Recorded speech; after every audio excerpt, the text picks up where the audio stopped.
بسم الله الرحمن الرحیم. سلامونه دوستانو. زما نننۍ لیکچر موضوع بیا هم پنځم میډیول ده.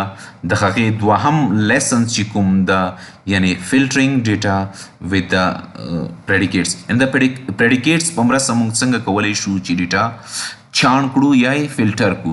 پریډیکیټس دلته مطلب چې ده یا مراد چې ده هغه ایکوال ساین چې ده، هغه ګریټر دین ساین چې ده یا لیس دین ساین چې کوم ده، یا greater than equal دا یا less than equal دا یا in دا between دا and دا or دا او like operators چې کوم دي د هغوی څخه دغه مطلب ده. دوستانو کله چې موږ SQL څخه ډیټا کویری کوو یا یې رااخلو، اکثر موږ یو ټیبل څخه موږ سب سیټ په شکل کې ډیټا رااخلو کوم چې موږ په پروم کلاس کې هغه نوم ورکړی وي. یعنی د ټیبل څخه ټوله ډیټا اکثر ځایونو کې موږ نه رااخلو. یعنی که چیرته یو مؤسسه کې د یو مؤسسې ټول امپلایز نومونه چې دي په EMP ټیبل کې موجود وي، نو موږ ورته وایو چې د EMP ټیبل څخه یوازې هغه کارمندانو یا امپلایز معلومات راواخله کوم چې په IT ډپارټمنټ کې کار کوي، یا هغه امپلایز نومونه یا معلومات راواخله کوم چې په HR کې یا فاینانس ډپارټمنټونو کې کار کوي. دغه اکثر په هغو ځایونو کې زیاته اړتیا لیدل کېږي په کومو ځایونو کې چې موږ سره ډیټا په لویه کچه موجوده وي. او چیرته موږ وغواړو چې په دغه لویه کچه چې ډیټا موجوده هغې باندې محدودیتونه ولګو، هغه لیمیټ کړو، هغې څخه یوازې ځانګړې ډیټا راواخلو، هغې لپاره موږ بای ویر کلاس کاروو کوم چې د فرام کلاس څخه وروسته لیکل کېږي په سلیکټ سټیټمنټ کې. یعنی دغه ویر کلاس چې ده دا هم د سلیکټ سټیټمنټ چې ده برخه ده، خو د فرام کلاس څخه وروسته لیکل کېږي. په دغه لیسنس کې به ستاسو زده کړئ چې ویر کلاس موږ څنګه رامنځته کولی شو یعنی لیکلی شو، او د پریډیکیټ په مرسته موږ بیا څنګه کولی شو چې ډیټا په دغه ویر کلاس کې فلټر کړو. یعنی یوازې هغه ډیټا راواخلو کوم چې فلټر څخه یا د پریډیکیټ څخه تیریږي، او هغه ډیټا له پامه وغورځوو کوم چې پریډیکیټ څخه نشي تیریدلی. د دغه لیسنس objective چې دي موږ سره بیا هم دوه دي. یعنی دغه ویر کلاس په هکله به زده کړو چې ویر کلاس څه شی ده او د ویر کلاس سینټیکس څه شی ده. دوستانو کله چې موږ ډیټا فلټر کوو د ویر کلاس کې د پریډیکیټ په مرسته، یعنی په دې باندې موږ محدودیتونه لګوو. کله چې موږ یو ځانګړې ډیټا وغواړو چې موږ ته دې راکړلی شي، هغې دپاره موږ په سلیکټ سټیټمنټ په فرام کلاس څخه وروسته چې دا ویر کلاس چې ده دغه اضافه کوو. ویر کلاس چې دا یو کنډیشن یعنی سرچ کنډیشن په شکل کې رامنځته کېږي کوم چې پریډیکیټ پکې لیکل شوی وي، یعنی هلته پریډیکیټ ځای پر ځای شوی وي. او دغه پریډیکیټ چې دا یو لاجیکل فلټر رامنځته کوي.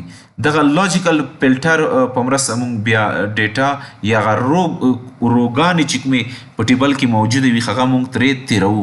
یوازې هغه ډیټا چې د دې پریډیکیټ څخه تیریږي یعنی د لاجیکل فلټر څخه تیره شي یعنی هغه ټرو وي، هغه موږ ته راکول کېږي د آوټپوټ په شکل کې، او نیکسټ لاجیکل فیز څخه هغه موږ وړاندې کوو یا یې ورکوو. او هغه ډیټا چې د لاجیکل فلټر څخه یعنی پریډیکیټ څخه نشي تیریدلی هغه موږ له پامه غورځوو.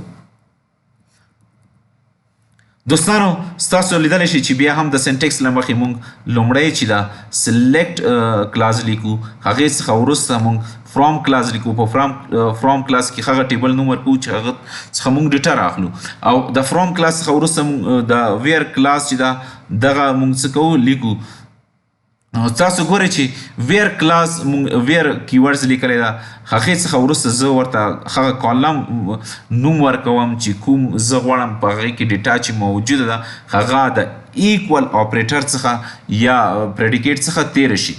یعنی ما ته د هغو امپلایز کنټیکټ نوم او د هیواد نومونه راکړي چې هغوی هیواد چې دا سپین اوسیږي. یعنی د دې مطلب دغه چې کسټمر ټیبل څخه یوازې د هغه هیواد نوم او کنټیکټ نوم چې دا راواخله په دې کالمونو کې چې کومه ډیټا ده هغه راواخله چې هغوی هیواد چې دا سپین وي. دلته د ان مطلب دغه چې دغه کالم کې د کنټری کالم کې چې کومه ډیټا پرته دغه ان ور 4 ده او د سنگل کوټیشن تاسو ګورئ چې زمونږ سره سنگل کوټیشن کې د سپین مونږ لیکلې ده.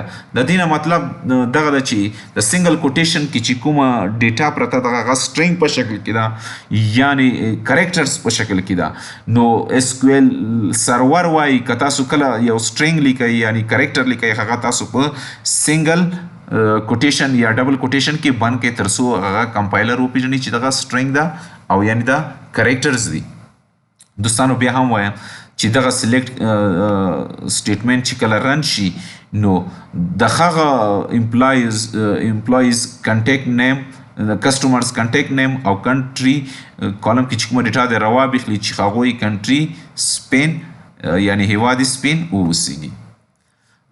دوستانو که مونږ سینټیکس ته لاړ شو تاسو به ګورئ چې سینټیکس لمخې ویر کلاس چې دا مونږ لیکو هغې څخه وروسته مونږ سرچ کنډیشن لیکو چې دلته زمونږ سره د سر کنډیشن کې دغه جمله موجوده ده یا که مونږ د دغې جملې ته په کتو سره یې سینټیکس ولیکو نو مونږ ویر کلاس لیکو لکه څنګه چې دلته مو لیکلې ده هغې څخه وروسته مونږ کالم نوم لیکو لکه دلته مو چې د کالم نوم لیکلی ده هغې څخه وروسته اپریټر لیکو لکه دلته مونږ اپریټر چې ده ایکول لیکلی ده هغې څخه وروسته ایکسپریشن چې کوم ده مونږ دلته د ان او سنګل کوټیشن منځ کې سپین لیکلی ده.